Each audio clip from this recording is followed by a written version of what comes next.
Today we're going to speak about the 10 most common myths and the truths behind them that I see many people have about Parkinson's disease. Hi, my name's Fraser. I am a Parkinson's specialist physiotherapist at Simpson Physiotherapy based here in Glasgow.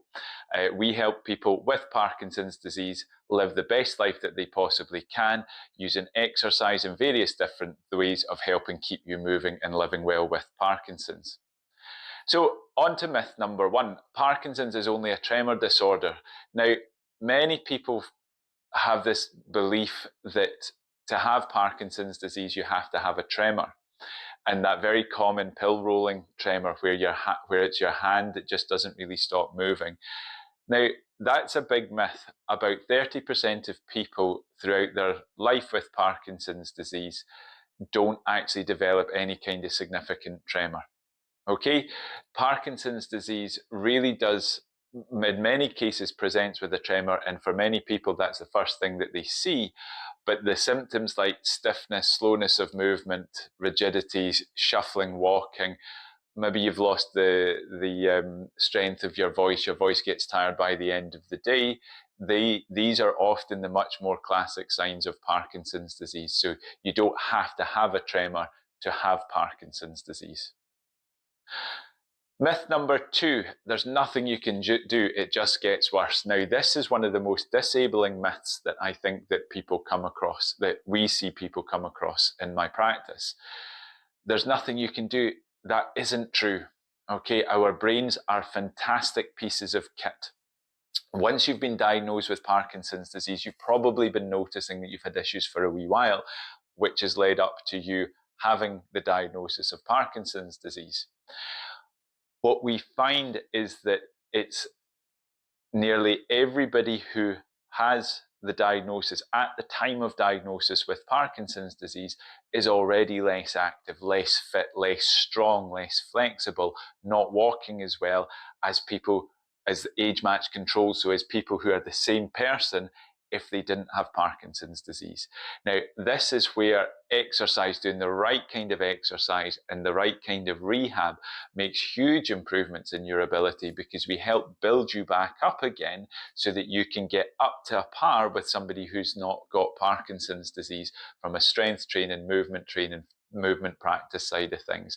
There's also other things that we need to do. A lot of people develop stiffness in and around their shoulders, neck, back, and we want to do lots of stretches and manual therapy techniques to be able to help improve that as well.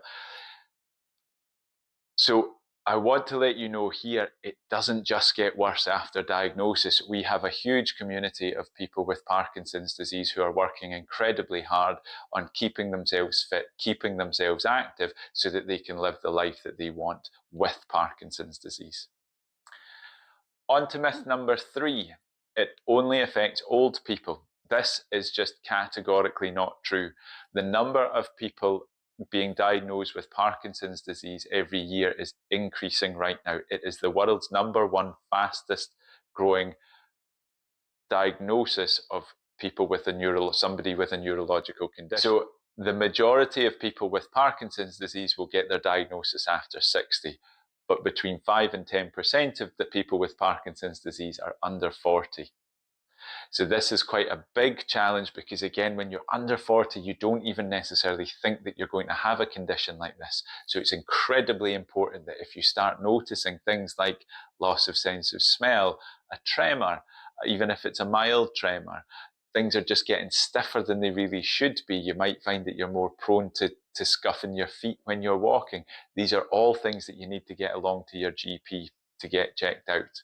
Okay, so the big myth there is that it can't affect younger people. It can, it absolutely can. So if you're noticing anything that you think might be Parkinson's disease, please go and get checked out by your GP. They'll be able to refer you on to the right people for it. Next one, myth number 4. Once you're on medication, that's all you need. Now, in the last 40, 50 years with Parkinson's disease, the biggest advancement in Parkinson's disease treatment and supporting people's lives with Parkinson's disease has been dopamine replacement therapy. So if you're watching this video, you probably know an awful lot about dopamine and the fact that it's one of the messengers in your brain that's affected by Parkinson's disease. Now, when you have Parkinson's disease, you take your dopamine replacement therapy, whether it's a medication, a patch. There's different things that you can get. Different things work better for different people.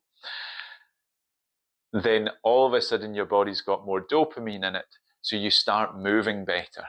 But that's the belief there, is that your medications is all that you need to manage your life with Parkinson's.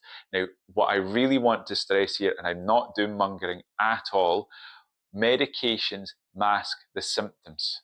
They do not treat the underlying condition. They are a hugely important part in supporting your life with Parkinson's disease, but they do not slow down your symptom progression. They manage your symptoms as best they can. The only thing that we know that truly slows down symptom progression is what we term neuroactive exercises. Now, you've probably, if you want to watch some of my other videos, please hit subscribe, hit like, come along and look at our website. It's www.simpsonphysio.co.uk. There's other information there, but these other videos speak about neuroactive exercises and what you need to be thinking about when you're living with Parkinson's disease. But doing neuroactive exercises regularly makes the biggest amount of difference in supporting people's lives with Parkinson's disease, and it's been shown to have a disease-modifying effect. So it can slow down the symptom progression and the need to increase your medications with time. Now, that's been scientifically proven in people with newly diagnosed Parkinson's disease within the first 3 years. What we find is if you've been diagnosed more than 3 years ago, it's not the end of the road for you, thankfully. What we find is we just have to get you working a bit harder, and usually there's a wee bit more other things that we need to fix to allow you to exercise well and get you moving better with Parkinson's. Okay, I'll take a wee brief side note here. One of our clients, for example, fabulous guy, he's been living with Parkinson's disease, was diagnosed in his 30s, and for I think maybe the last 10 years or so, he was having real problems and challenges in and around his shoulders that were making it very difficult for him to get his hands up and over his head, making it a bit more challenging to get dressed. And not too long ago, he came in really pleased with himself into our class, into our Parkinson's specialist exercise class here in Milgai, saying, "Do you know what I've managed to do today? First thing, this is the first time today I've managed to turn down my collar on my own before my wife leaves." My wife has been the one that's been turning down my collar for the last several years, because he's not physically had the movement in his shoulders to be able to get his hands up to be able to do it. So he's managed to make significant improvements, and this chap was diagnosed quite a number of years ago. Okay. Myth number 5, you shouldn't exercise, it might make symptoms worse. Now, this is a really dangerous myth, and it's one that we come across regularly. We think that once we have Parkinson's disease, if we push ourselves, if we push people with Parkinson's disease, somehow we're going to injure. This was the thinking quite a number of years ago, and it's still pervasive today, even in the medical community in the UK, when we know that this isn't true. We have seen how much a disease-modifying effect the right kind of exercise is done properly, regularly enough with people who know, with specialists that know what they're doing. We see huge improvements in the way that people move with Parkinson's disease. It doesn't cure it, but it actually actively slows down your symptom progression, doing the right kind of exercises. Things like swimming, things like going for a walk, that hill walking, these kind of things are great forms of exercise, but they are not the right kind of exercises that you need to do with Parkinson's disease to get you moving better, to keep you doing these other activities like swimming, going out with friends, hill walking, that sort of thing. Okay, so exercise does not make Parkinson's worse. Where some of this comes from, though, is that we're working with people who are 70 and older. And even with Parkinson's disease, we still get older, and we have arthritis, we have sore backs, sore joints, tight muscles, stiff muscles, lots of different things going on with our bodies as we get a bit older. We might have balance issues and things as well, so that people are afraid to exercise. They're afraid to do the right things, to do the things that they think that they're being told to do by physios, by videos online, that sort of thing, because they've maybe done it before and it's flared up a knee pain problem, or it's maybe flared up a back problem, or you might have a sore back with Parkinson's. It's an incredibly common problem, an incredibly common thing with Parkinson's to have a sore back. So we can, when you're working with us, for example, we know about all of these things. We fix what needs to be fixed to allow you to be able to exercise to the level that you need to help slow down your symptom progression. But it doesn't just slow down your symptom progression. You get immediate benefits from exercise in the right way to see you moving better, to train your brain to think better with Parkinson's disease. So please don't take from this that you shouldn't exercise. You absolutely should. But please don't take from this as well that it's just a case of I go walking every day, so therefore I'm fine. It's not that kind of exercise. The exercises that we do with you is to support you so that you can do your walking, so that you walk better, so that you move better, so that you can get out with your friends, go on holiday. Do you know? So that's what we're here to do, here to help with. Myth number 6, Parkinson's is a death sentence. Again, this is such a common misconception with Parkinson's disease, and it goes back to really before we had dopamine replacement therapy for treating Parkinson's, treating symptoms of Parkinson's. And it's because people with Parkinson's disease before dopamine replacement therapy actually did die younger. Now, with dopamine replacement therapy, people with Parkinson's disease live very full and active lives with the medications. And what we know now is the neuroactive style exercises is what really works together. So you need the medications and you need the right exercise to get you moving well, slowing down your symptom progression and moving better with your exercises, and then managing your symptoms as best we can with medications. So Parkinson's disease is no longer a death sentence. It's not a case of you will die younger when you have Parkinson's disease, not anymore. So on to myth number 7, you can't improve, it's all downhill. This is something that we see time and time again. I'm in my 70s. What's the point in doing this? I'm in my 80s. I've been diagnosed with Parkinson's disease. I'm only going to get worse. This is so debilitating and just plain false. Okay, what we find is people are setting limits on themselves based on their expectations from what they've seen previously, maybe with thegot parents, grandparents, that sort of thing. But what we know is that it isn't all downhill. We've got many people. One of our oldest clients with Parkinson's disease is into his 80s now, and he still comes along, works really hard with us, and makes great improvements in his life. He wouldn't come if he wasn't making improvements. And it's the same with the rest of our clients. Just because you have Parkinson's disease doesn't mean it's just going to progress and everything's going to get worse. But if you do nothing about it, it will. Okay, I can't stress that enough. With Parkinson's disease, when you have the mood changes and the low mood that often comes with Parkinson's disease, one of the biggest challenges is motivation in actually participating in the regular right kind of exercises to get you moving better. So it's why we have a hybrid model. We have home visit services for people who maybe aren't able to get out or not confident to get out and about themselves, where we come to you to help you move better in your own home, to support you to get back out and about, or even just moving around in your own home. We have a clinic in Glasgow as well, that we have people who are able to come to see us. If you're able to get out and about, then great, you can come and see either myself or one of my physio colleagues, physio Parkinson's specialist colleagues in our clinic location, which is a fabulous space to be able to get you moving better, to fix the things that need to be fixed and support you to do the things that you need to do to live your life with Parkinson's. We also do online appointments, and we do online appointments with people right the way across the UK. So don't feel like just because you're down south watching that, even over in the States, depending on the time difference, we can still work with people, because a lot of what we can do from a Parkinson's side of things translates really well to online appointments. It's where we need to get to know you, the challenges that you've got, to be able to figure out what's the best and right course of treatment for you and the right course of support for you. The last thing is we provide exercise classes for people with Parkinson's. We've got one in Milngavie, we've got one up in Dunblane, and we've got one in Newton Mearns, where we've got a great supportive network of people who come and exercise really well with Parkinson's disease and support each other as well. So we've got lots of different things that you can access within the practice to help support your life with Parkinson's disease.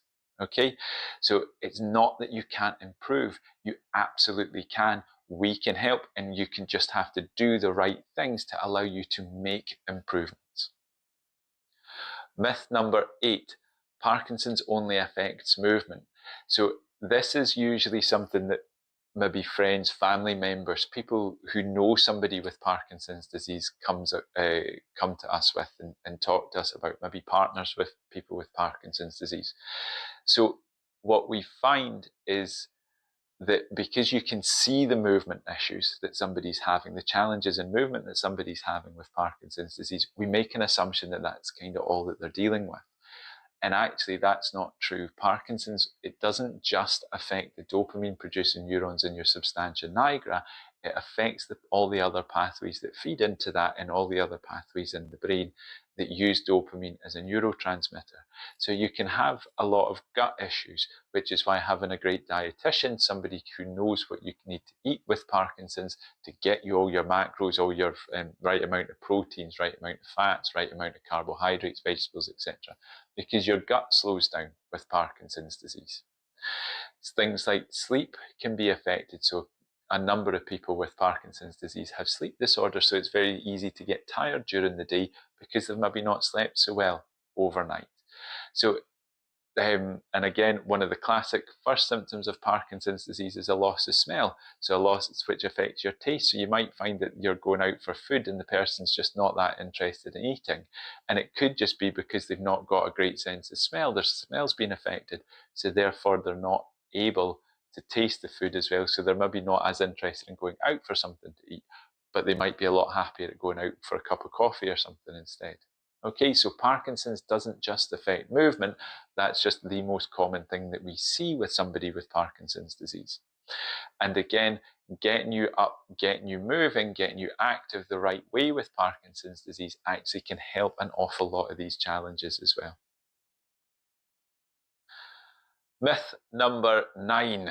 If you don't shake, you don't have it. So again, going back to the tremor that we were speaking about in myth number 1, many people think that Parkinson's disease comes with this tremor, and you have to have the tremor, otherwise you don't have Parkinson's. And then there can be a bit of issues surrounding that from friends, family, people who are out in the wider community that you're trying to engage with, maybe in the supermarket, maybe in a cafe. They don't see the tremor, so they don't really appreciate that there's actually an issue there, or that they've got a challenge there that they should be looking to support, because you don't have this obvious tremor. So please be aware that if you're watching this video, only about 70% of people with Parkinson's disease develop a tremor at some point. 30% don't. So a visible tremor. Sorry, 30% of people don't develop a visible tremor. So please be aware that if you're working with somebody or see somebody who's maybe moving a bit differently, they might actually have Parkinson's disease. You just don't know about it. The last one, and this is something that I think certainly when we're working with big institutions, what happens is that everybody with Parkinson's disease gets treated the same, as if there's a one-size-fits-all. All people with Parkinson's disease are the same. And again, that's not true. How Parkinson's affects you is very individual, from time of onset, from symptom distribution, from stiffness and rigidity. Is it are you bradykinesic? Are you tremor dominant, or maybe your agility impaired with your Parkinson's disease? Is it actually you're moving reasonably well, but your sleep's really affected and you're finding it hard to eat properly with your Parkinson's because you've lost your taste? So there's lots of different challenges there. Somebody's life with Parkinson's disease is very, very individual. It's why we have to have a good relationship with the people that we work with so that we know what's going on.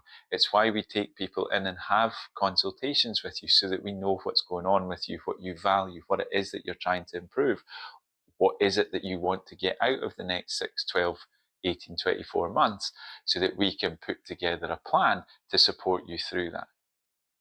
Okay, it's also why we do for our client members, it's why we do our outcome measure sessions with you as well. And what these are is we measure lots of different things about you from a Parkinson's side of things: how you move, your strength, your walking, your speed, how you're getting up from a chair. We look at your voice, your speech, how you're feeling, lots and lots of different things with you, so that we can really start targeting the things that matter to you and the things that we know we can make improvements with to help you live a better life with Parkinson's disease. Okay, so I hope that's been of interest to you. If you'd like to like the channel, subscribe. You can also check out a few more of our videos about Parkinson's disease and stroke rehab and general frailty conditions, falls and balance challenges, on some of our other videos as well. Great to see you again. Please like and subscribe, and then you'll be the first to see new content that's coming out from myself. Bye now.